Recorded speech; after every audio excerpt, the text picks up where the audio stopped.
The winning blueprint presents.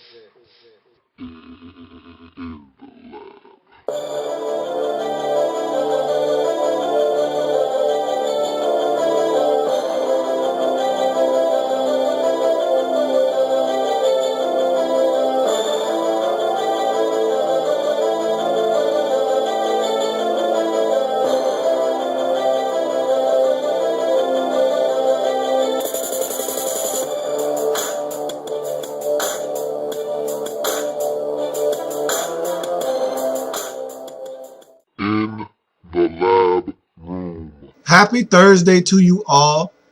I'm your host, Lou. Thank you for joining me. You are in the lab room, and it's Thursday, and that means it's football day.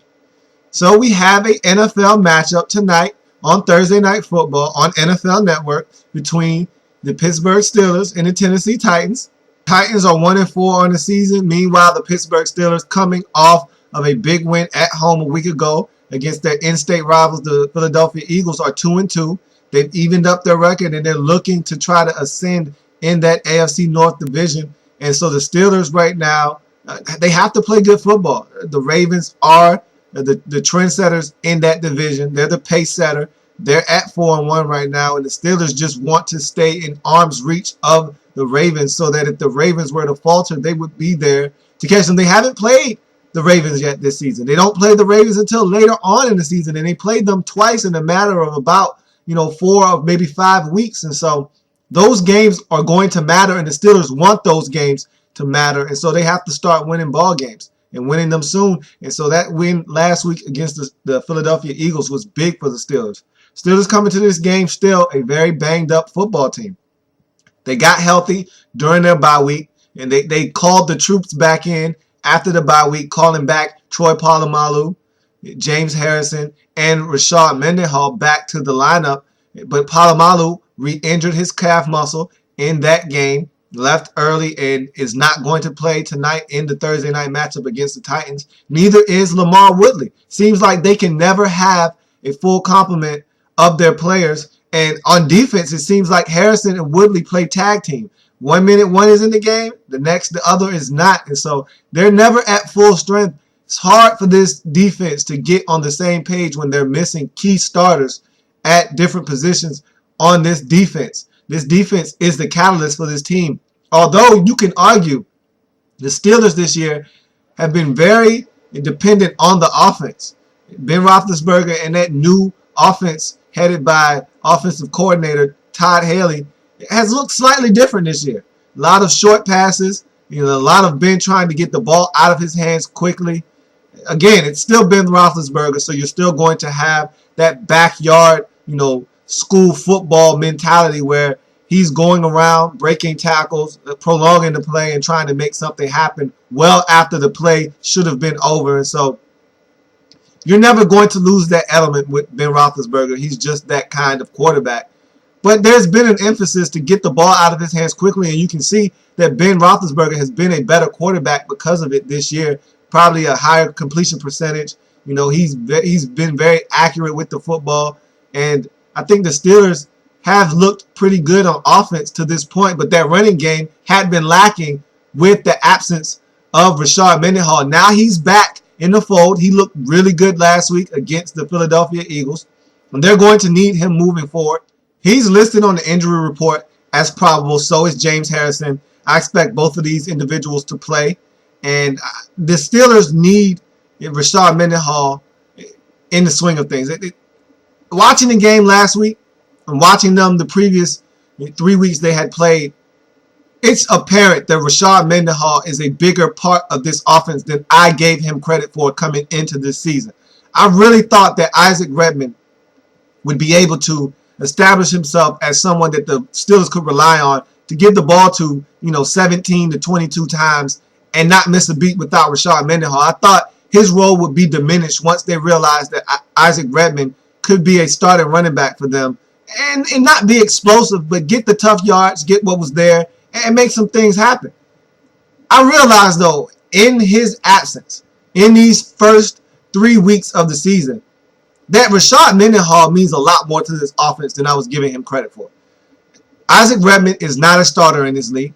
He's a great change of pace back. He's a great specialist back. You need 1 yard, Isaac Redman is the man for the job. You need someone to catch the ball out of the backfield, Isaac Redman is the man for the job. You need someone to have 5 to 9 carries in any given ball game, Isaac Redman is the man for the job. But you're looking for someone to start, that's not who you want to call on. Isaac Redman is not the man for that job. That goes to Rashard Mendenhall. I think Rashard Mendenhall's presence back in the Steelers starting lineup slides everybody back into their proper respective roles in the offense. Redman is a guy that comes in and spells Rashard Mendenhall and has limited, carries or limited touches in any given game for the Steelers. And I think he fills that role admirably. I think he does a great job of coming in, getting 5 to 7 touches, maybe 9 a game, and doing the most with those touches. You ask him to be in for 17 touches, ask him to catch the ball out of the backfield another 3 times for a total of 20 touches in any given game. Now you're overusing him. Now he's not as efficient as he is when he's only used 7 to 9 times in a ball game. And so, like the way that he's being used when Rashard Mendenhall is back in the fold. And Rashard Mendenhall looked sharp a week ago against the Eagles. I was really impressed with the burst, his ability to still move directions. I saw no ill effects from that ACL injury. He looks to be back to 100%, and it's fairly early in the process to say that he's back 100%, but he looked really good a week ago. I didn't see him favoring the knee at all. Didn't see him being timid. He was out there running full speed ahead, making cuts, and he was big in that win a week ago. So the Steelers really need Rashard Mendenhall moving forward for that offense to work as efficiently as they would like to see it run this season. The Steelers need this defense to step up, however. The offense is different, but this defense has always been the centerpiece of this Pittsburgh Steelers team. Whether it's been their Super Bowl championship runs or it's just been the teams that have won the division and made it to the playoffs. Either way you slice it, this defense is the heartbeat of this Pittsburgh Steelers team. And the injuries that they've had thus far to this point in the season have really limited the ability of the Steelers to win football games. The Steelers don't lose to the Oakland Raiders normally. If their defense is at full strength, if you have James Harrison, if you have Troy Polamalu, you don't lose to the Oakland Raiders. You don't give up 34 points to the Oakland Raiders. But that's what happens when you're hurting, when you have key contributors on your defense out. And that's what's going on with the Steelers this season. They haven't had a full complement of their defenders all season long, and that's a big part of the reason why they're 2-2 on the season right now. Luckily enough for them, they're out without Woodley, a big contributor on their defense. They're without Polamalu again. That looks like it's going to be a lingering injury for him for the rest of this season. They're going to have to rest him for an extended period of time, allow that calf muscle to heal fully, and then bring him back. If they continue to try to rush him back, he's going to continue to re-injure it, and it's going to be something that lasts for probably the duration of the season, and he's going to be in and out of the lineup constantly. They just need to let him sit down for about 4 to 6 weeks and let him heal and then bring him back. 100% Troy Polamalu is a lot better than a 50% Troy Polamalu or a Polamalu that plays for 2 quarters and then has to leave and miss 2 more games. Let him heal fully and then let him come back and be the menacing force that he is in that Pittsburgh Steelers secondary. Now, again, luckily enough for the Steelers, they're playing the Tennessee Titans tonight. They don't need every member of that defense to be on the field tonight to win. This Tennessee Titans team is struggling. There's no other way to say it. And they're not playing good football right now. And really, it stems from no continuity on the offensive end. Whether it's not getting the football to Chris Johnson or getting him the football and him not being productive. Having your quarterback in and out of the lineup. Jake Locker has been hurt several times this season, really dealing with that shoulder injury that he injured in week 1 against the Patriots, and finally injuring and having to leave the football game against the Houston Texans, which has put him on the shelf, indefinitely. And so the Tennessee Titans right now are a team in transition. You got a young quarterback at the helm, who's injured right now, but that's going to be, the quarterback of the future for that franchise. You've got a young head coach and second-year head coach Mike Munchak. And again, Chris Johnson is someone who's not getting it going this season for some reason. There's plenty of excuses that can be, thrown out there. But again, excuses are like mouths. Everyone has an excuse. No one cares what the reason is. They just need to get him going. And he probably won't be around next year. Let's face it. He's due about $9 or $10 million next year. He's not producing this year. I don't think the Titans have any intention of paying him that kind of money for the production that they're getting out of him right now. And so he probably won't be around in the Tennessee Titans uniform next year. Kenny Britt is someone who's always in trouble with the law. And when he's not in trouble with the law, he's injured. And so you don't know what you're getting out of Kenny Britt. They have a lot of young pieces there. They drafted Kendall Wright. They have Nate Washington. They have Jared Cook Jr. They have pieces on that offense, but they just aren't getting it done right now. And this defense isn't any better. What's going on with the Titans on defense can be explained in many different ways. I look at it as they keep losing pieces every single year. You can't lose pieces on your defense every year and not add to it and think you're going to get better. 2 years ago, they lost Jason Babin off of that defense. Last year, they lost Cortland Finnegan off of that defense. They're not adding pieces back in, though, to make sure that they don't drop off of the AFC landscape with their defense. They're taking things away, but they're not adding them to this defense. Now, they have McCourty out there at corner. Alteron Werner is solid. But again, I just don't know if you can go on defense with so many young guys. Alteron Werner is in his second year, I believe. And you look at McCourty, who's probably in his second or third season. A lot of young guys out there. There's no veteran to kind of keep this group together. Even in the secondary, there's not a lot of veteran leadership. I think Michael Griffin might be, the lone veteran back there at safety.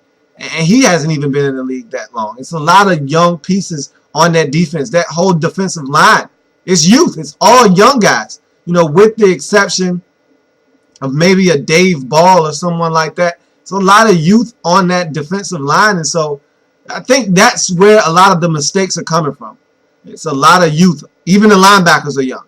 It's youth everywhere on this defense. And so if you're the Titans, you just got to stick it out. Hope that they're learning from their mistakes and getting better each and every single day. And in hopes that in the future, a lot of these losses will turn to wins because they've experienced, what they need to do to become a better football team and produce on the field.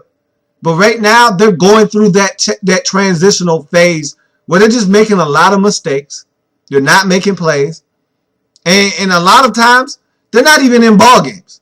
They're getting beat up in a lot of football games. They were beat up by the Texans. They were beat up by the Vikings. They were beat up by the Patriots. The only game they were really in this season was against the Detroit Lions in the game in which they won their only game of the season. So, they played the Chargers and they were destroyed against the Chargers. So they haven't really been a competitive football team this season. So if you're a Titans fan, if you're just looking to see a good game tonight, you got to hope that the Titans actually show up to play in this football game and actually give us an entertaining game to watch. Because if they show up like they did last week and the week before that, we could be in for a long night. We could be in for a quick night for most of you. You could tune in, watch the first two quarters, get to halftime and realize this game isn't going anywhere. The Steelers have a commanding lead and turn away. Because once the Titans get down, they're not coming back. They're not a team that can come from behind, come off the pace, and catch a team that has built a 14, 17-point lead. That's not who this Tennessee Titans team is. They need to stay in the ball game, remain in the ball game, be at arm's reach, be at arm's length, and then if they have a chance to make a move later on in the ball game, they can do so. But they're not a team that can fall down 17-3 in early on in the second quarter and think that they can come back. That's not the type of football team that's constructed right now.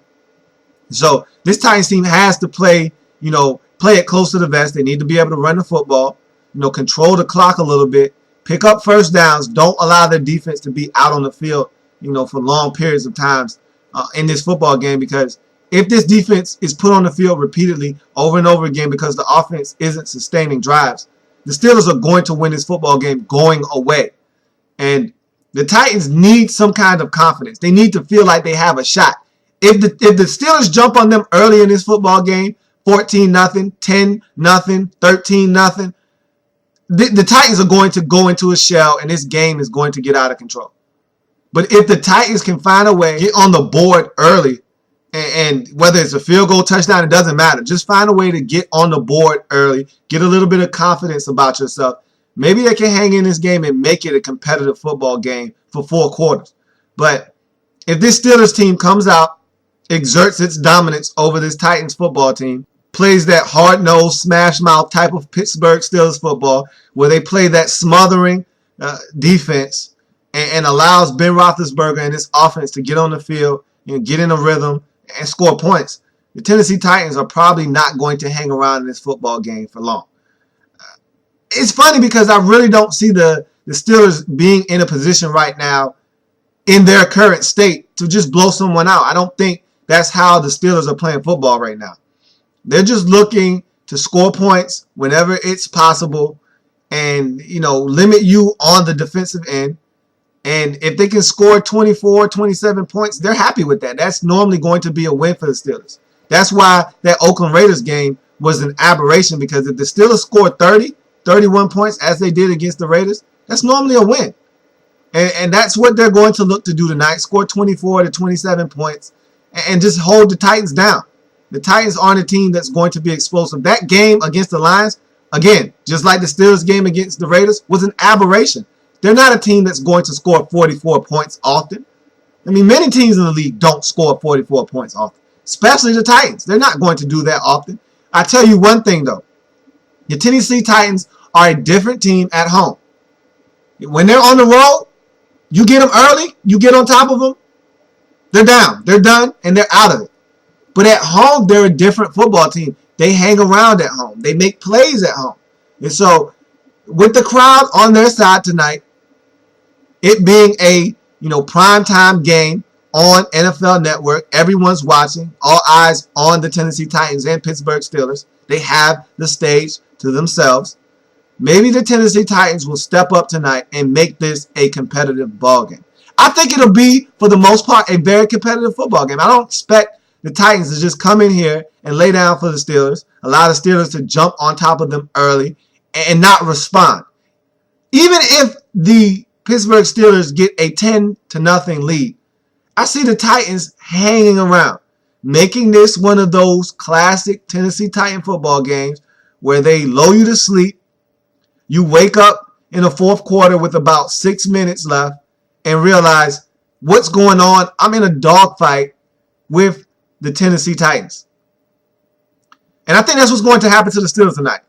In the fourth quarter, with about 7 minutes, 6 minutes and 46 seconds, something around that area, the Steelers are going to wake up. Their eyes are going to open like this, and they're going to realize, what is going on? Why am I fighting for my life in Tennessee against the Titans?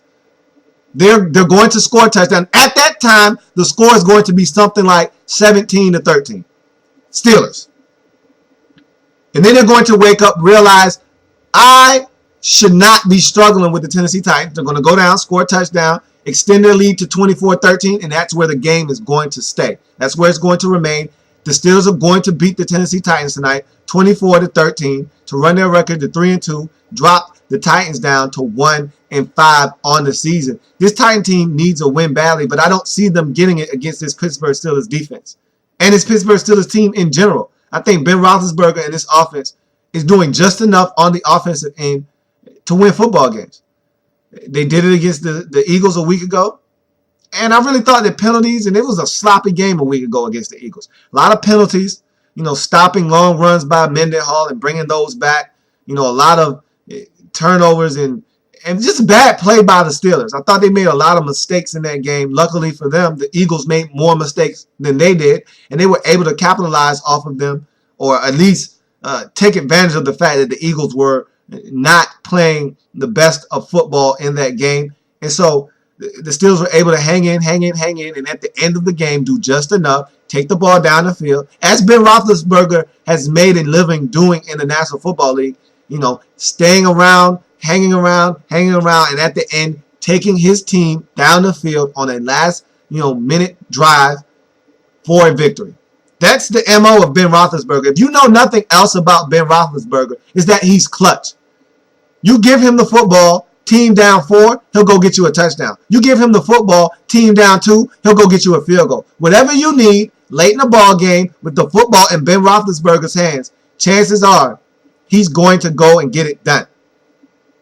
I put it at a 70% clip that if you give Ben Roethlisberger the football with his team down in the late stages of a ball game, he's going to go and get it done. I put it at a 70% clip because I have that much trust and faith in Ben Roethlisberger getting it done late in ball games. He's shown me time and time again that he knows how to get it done. But I don't think this game is going to come down to one of those scenarios. I think the Steelers on defense are going to limit Chris Johnson as every other team has done other than the Houston Texans. And I think that once they slow Chris Johnson down, they're going to focus in on Matthew Hasselbeck, come after him, get pressure on him. And we all know Matthew Hasselbeck in this stage of his career has no problem throwing the ball to the other team. He does that very freely, very generously. And so if they get pressure on him, he'll chuck it up there. They'll get an opportunity to make a play on the ball. I don't know if they're going to make it or not, but they're going to get opportunities in this game.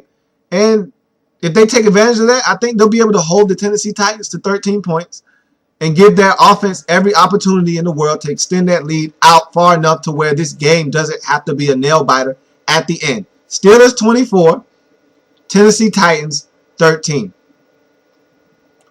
And so that's a touchdown. That's going to do it for the preview of tonight's Thursday night game. Let me tack on a quick extra point. The Redskins went out and signed a kicker. They got rid of Billy Cundiff, which I figured they would. You can't continue to be one of the worst field goal kicking teams in the league and have a kicker that continuously misses, chip shot field goals. You can't miss 31-yard field goals in the National Football League. That's a freebie. That's like an extra point. You have to make those. If you're missing those consistently, then you're not winning football games. And so they went out and they signed, a rookie kicker, Kai Forbath, and that's exactly what I wanted. I had a rant, I believe it was on Monday, maybe Friday of last week, maybe Thursday of last week. I can't quite remember when it was. But I had a rant, and it was talking about the Redskins needing a field goal kicker. And I want someone new. I don't want Olindo Mare. I don't want Josh Brown. These were kickers that the Redskins all had at their facility on Tuesday to try out for the vacant kicker position.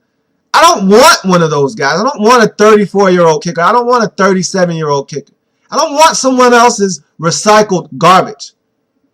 I want something fresh. I want something brand new. I want a rookie kicker that got it done in college, that has a strong leg, that can come in and kick field goals and be my field goal kicker for the next 12 to 13 years. That's what I want. I want some consistency. I don't want to have to go into next season wondering who my kicker is, having a kicker competition in camp. I don't want to do that. I'm done with that. I'm finished. I've washed my hands clean of having to look for kickers every single year. I hope Kai Forbath is the end of our field goal kicking woes. I hope he's the end of our search. Because we've been on a long search. We've been searching for a kicker. Honestly, we've probably been searching for a kicker since Chip Lowmiller. And I think Chip goes back to about 1995. It's been that long for the Redskins since we've had a consistent kicker that we can say he's going to make kicks. Maybe Brett Conway. He was pretty solid for about a good 2 or 3 year stretch for us. But we haven't had a kicker that we can call our own since Chip Lowmiller. And so, hopefully Kai Forbath, young kicker out of UCLA, is that guy for the Washington Redskins. I'm hoping, I'm begging, I'm pleading. Because I made a very strong statement saying I wanted to draft a kicker. Well, maybe I don't have to do that now if Kai Forbath is that guy. Because if he isn't, and we have to go back to that, field goal kicking well once again, then we need to draft the kicker. I'm done with going on the street and trying to find something and just continuing to put a Band-Aid on something that needs surgery. This patchwork field goal kicking unit that we continue to put together every year is starting to become very worrisome. It's starting to become very, very tiresome and annoying. And I'm at the point now where I really don't care about kickoffs anymore. If Kai Forbath comes in, puts a stranglehold on this field goal kicking position, goes, 27 of 30 this year on field goals, but is terrible at getting touchbacks, I don't care at this point. I don't care about that. I feel really good about our coverage unit, and I feel great that if we kick it off and teams want to bring it out, I feel really good about what we have on our kickoff coverage unit. Of course, I would love for us to get touchbacks, but if that's not the case, if he's an excellent field goal kicker but terrible on kickoffs, so be it. We'll deal with that at another time, or we'll deal with that as it comes. I don't care about that anymore. I just want to be able to put a guy on the field for 37-yard field goal, know it's good, don't even have to think about it. Put a guy on the field for a 44-yard attempt and not even have to sweat it out. It's down the middle. As soon as it leaves his foot and it gets into the air, I look at it and okay, that's good. I don't have to worry about it. You're tired of having to sweat through every field goal that goes up in the air and wonder, is this field goal going to stay far enough right to be good? Or is it going to continue to hook and just miss the upright? Why can't we get a kicker that kicks it straight down the middle 9 times out of 10? There's no doubt about it. It's going down the middle. Or it's plenty of leg. The accuracy's there. It's plenty of leg. It's good. Let's hope Kai Forbath is that guy for the Washington Redskins. Because I'm ready to put this field goal kicking dilemma behind me. I really am. I'm so sick of not having a field goal kicker. It's like I said, we're talking Chip Lohmiller, and I'm talking 1995 possibly. I don't know when Chip Lohmiller's last year was. Right around that area though. 96, 95, somewhere in there. So we're talking well over a decade. We're talking nearly 2 decades since the Redskins have had a kicker of note that's been really consistent. We had John Hall, but we got the washed up John Hall. So don't talk about John Hall. We got the John Hall that was always hurt, that was always injuring himself, doing something, whether it was trying to tackle somebody on kickoff or straining a groin, kicking it off. And he wasn't consistent. And when he was playing, he wasn't consistent as a field goal kicker anyway. So don't talk to me about John Hall. I'll give you Brett Conway if you want to go there. But I'm talking about someone with longevity.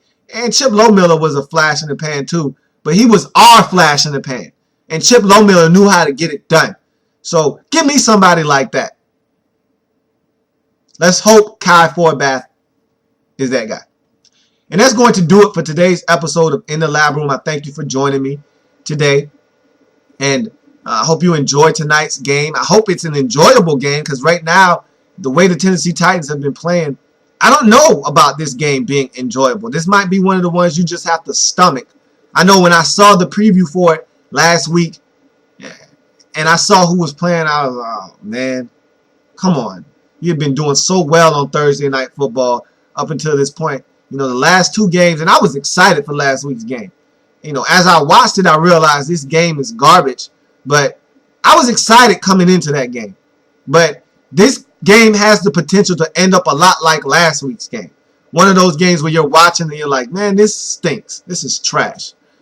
So let's hope that this game doesn't live up to the billing that we think is going to happen. Because right now, if you have been watching the NFL this year, you expect this game to not be close. You expect the Titans to come out, fall flat on their face, and the Steelers to exert their dominance over this Tennessee Titans football team and win this game relatively easy. Not going away or not blowing them out 31, to 10 or anything like that, but winning this game relatively easy and the Titans never really having a legitimate shot of winning this football game. Let's hope that's not the case. Let's hope this is a good football game between 2 teams who are starving for victories. The Steelers need it just as bad as the Titans do. You know, the record indicates that the Titans need it more than the Steelers do, but the Steelers can't afford to lose ball games right now. The Ravens are up there ahead of them, and so are the Bengals. I keep forgetting about the Bengals because I haven't really accepted the Bengals as a legit contender yet. And not a contender for a Super Bowl title. I'm talking about a contender to be in the playoffs every single year. Yeah, they made the playoffs last year. I'm not buying them as a playoff team this year, though. They have to show me. That loss last week to the Dolphins at home was ugly. And so I'm not buying them. So that's why I bypass them and I go right to the Steelers. This is a two-man race in the AFC North. Those are the big boys. The Cincinnati Bengals are still trying to gain the respect of the Steelers and the Ravens. They're not there yet. So the Steelers can't afford to drop this football game. This is a Tennessee Titans team that they're supposed to beat, they need to beat, and I expect them to beat, and they should beat tonight on Thursday Night Football. And so I hope you enjoy the game. I will, as I always do, even when it's not an enjoyable game. I just love football, so I'm going to enjoy it anyway. I'll see you back here, same time, same place tomorrow. We'll go over the Sunday slate of games, and we'll talk about who we think is going to win these ball games. I'll give you my predictions. I'll analyze these games, and we'll go over all of those. And then I'll prepare you for the weekend, and then we'll move on. And so I hope to see you tomorrow. I'll be back. And at the end of this episode, as normal, on Thursday, you'll see where I am and where the lab is in its predictions. It's Pick'em Weekly predictions for the season. You'll see my totals. You'll see who I picked as the sole survivor for this week and all the weeks previous. And you'll see what I've done up until this point, record-wise last week, record-wise overall for the season. And so I will see you tomorrow. Enjoy the game tonight. I thank you for joining me again. You were in the lab room. Have a good one. I'm out.